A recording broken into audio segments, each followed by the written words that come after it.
Hi, this is Graham Jeacocke. This is a quick response for Godless Engineer. I very am appreciative of I don't know his name, Godless Engineer's willingness to upload my points of view onto his channel, because he can get flack from it.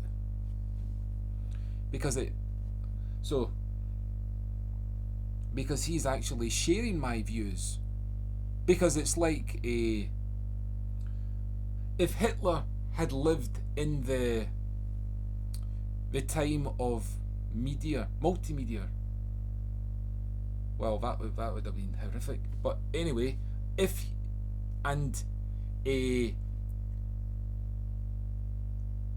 would Godless Engineer have uploaded, or not uploaded, would a Godless Engineer have put Hitler's video onto his YouTube profile and condemn it? Because I guess there's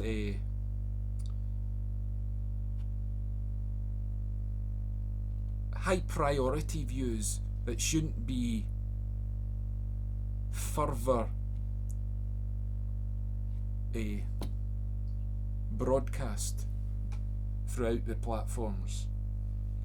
So I guess mine's in comparison is safer. Anyway, this is not what I was wanting to discuss. Two issues. I'll get the main one I want because it's important. Now, at the beginning of this broadcast he made on one of my videos, he had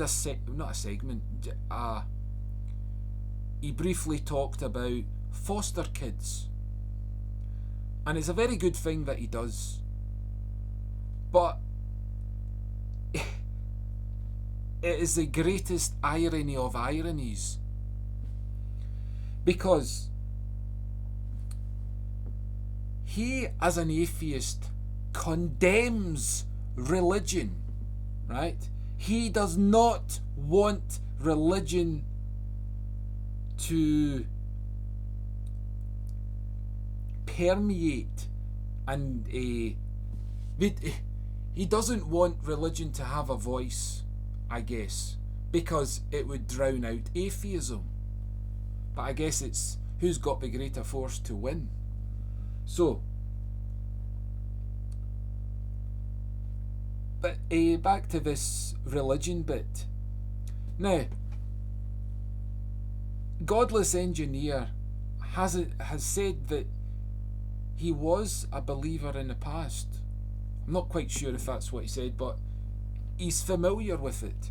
Now, he should be familiar, is it with James, when it's written, pure religion in the eyes of God is to show compassion to widows and orphans. Now, another name for an orphan is a foster kid. Now, a little bit of background.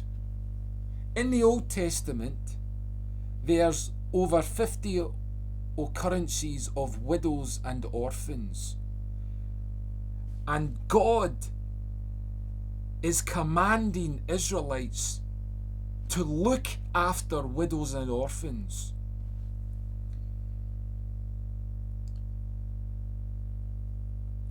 And sometimes they fail and sometimes they don't. Now, my background into Christianity was, I was reading the Bible and I came across, I must have been the New Testament, and Jesus was talking about to be a righteous man you have to look after widows. And I said, well, that's a very compassionate thing to do. But when I went to read other parts of the Bible, I found that widows and orphans was mentioned, and I said, oh, that I remember that Jesus speaking about that. So I gave myself a task that when I was reading the whole Bible, I would find out all the times widows and orphans appeared, and that's what I did. And this is the issue. Godless Engineer has said religion is bad. No, because religion is to show compassion to people that are the lowest classes in society. Widows in the Israelite history were the least loved of people. That's why God commanded Israelites to look after them, to remind people. Now, Godless Engineer is therefore practicing religion unwittingly, unknowingly. Now, I can't use God's name wrongly, but I'd like to imagine that God is having a sense of humour with atheists. Because when God says look after widows and orphans, right, what this means between the lines of text, what means not written, like if, let's say, atheist parents have died and a child is left, God has ensured that that child is cared for and protected. Now, surely a parent can recognise and be thankful to God. Now, Godless Engineer is a parent himself. Is Godless Engineer going to thank God, or is he that hateful and bitter?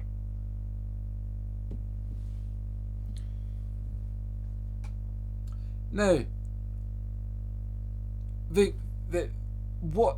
response that some people will say is,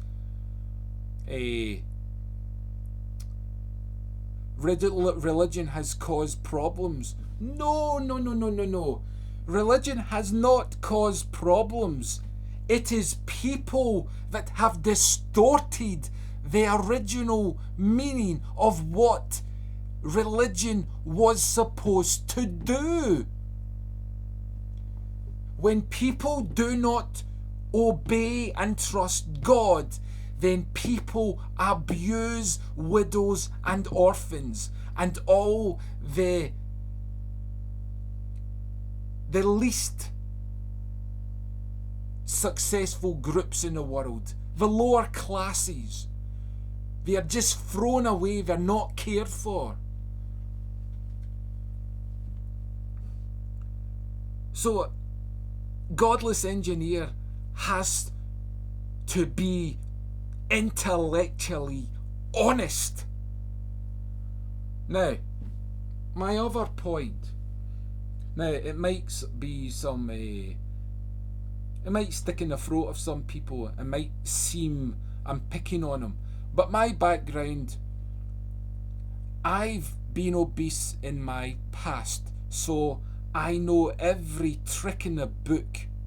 So don't con me, please. Now, Godless Engineer has said, give me citation, give me the sources. Now, when I look at Godless Engineer, I don't see a big man. I mean, it's relatively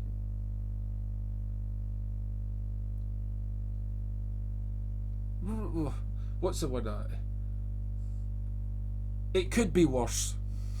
I don't know if that's any helpful, but the my point is, Godless Engineer, I could give you citation after citation after citation after citation.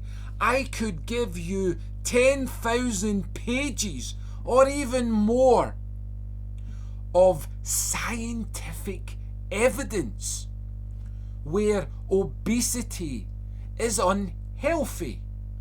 Now, you might turn around and say science can be wrong or it's not reliable. But here's the thing. You decide to determine what is truthful or what should be taken notice of. So if you don't want to know the truth about obesity, you don't need to know the truth. And having fat on your body is a sign that perhaps you don't care about the truth of obesity. Therefore, your concern and argument about how you rely on citation to be convinced, you were not convinced of the truth about obesity because you're rather indulgent in ignoring its truth. So when it comes about truth of Jesus Christ, I will not give you any citations because I come with something greater than citations. I come with the truth of reasoning. Now, in a court of law, right, when a person takes a stand, right, and the prosecution or the defence or whatever asks a question, right, to the witness, right, by the law they have to answer it, okay?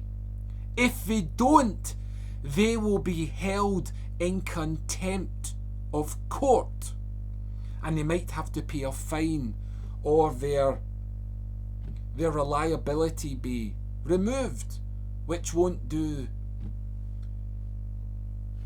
anyone any good. Well, it will do one side good, but it won't do the other side good. But unfortunately, we don't have that luxury in the real world. But we can have something as great. We have truth. We have the potential to understanding and getting truth. I can hold people in contempt of not getting truth.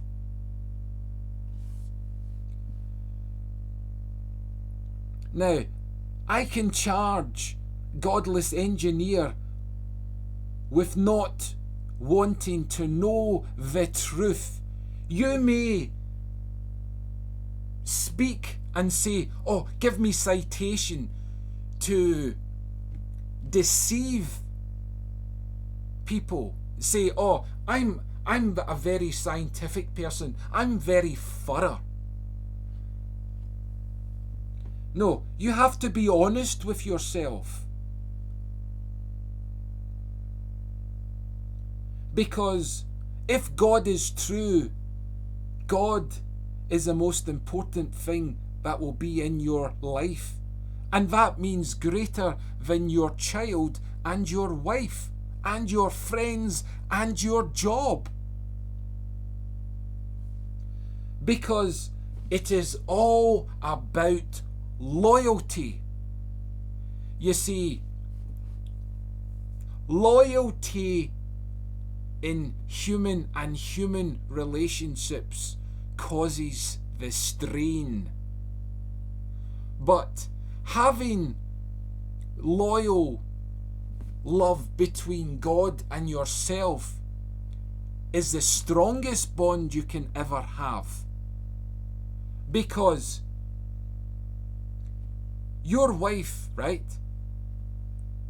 if she accepts God, would be loyal to God. She would therefore respect your view. Now, if you were loyal to God, right, and she expressed some opinion, you would be loyal to her view because of God. Because you would do it out of love. And the other reason is, when you are loyal to God, you have the humility to say, I do not need to be right. I do not need to be loyal, because it's in the hands of God.